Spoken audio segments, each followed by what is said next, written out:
Utafiti umeonyesha kuwa watu wenye mapenzi yaliyozidi kiasi kwa watu maarufu wanataja kuwa uwezo wao wa akili ni wa chini ukilinganisha na watu wasio na shobo na watu maarufu au mastaa.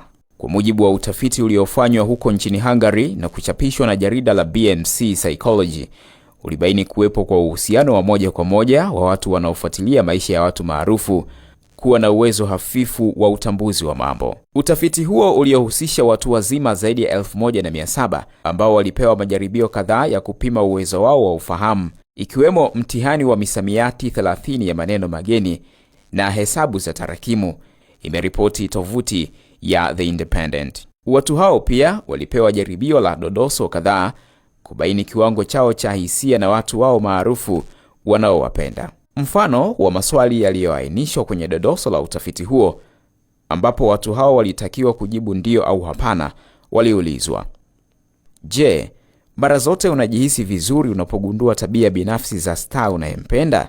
Hapo walitakiwa kujibu ndio au hapana.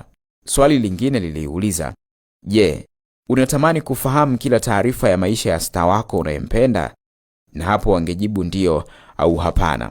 Swali lingine la kichokozi liliuliza: kama ungepata bahati ya kukutana na mtu maarufu unayempenda na akataka ufanye kitu chochote hata kama ni haramu, utafanya?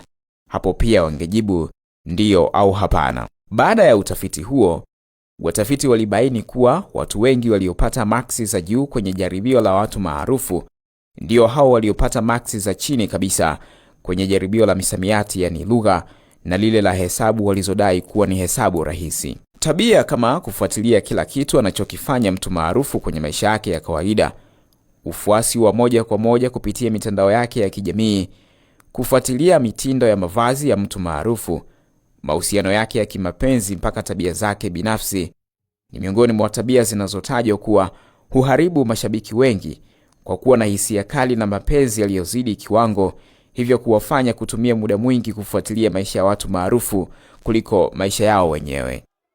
Hata hivyo, watafiti hao wanaongeza, si kila mtu mwenye mapenzi yaliyozidi kiwango kwa mtu maarufu basi atakuwa na uwezo mdogo wa utambuzi wa mambo. Pengine unahitajika umakini mkubwa na busara zaidi kwa kila mmoja kucontrol hisia zake kwa watu maarufu anaowapenda.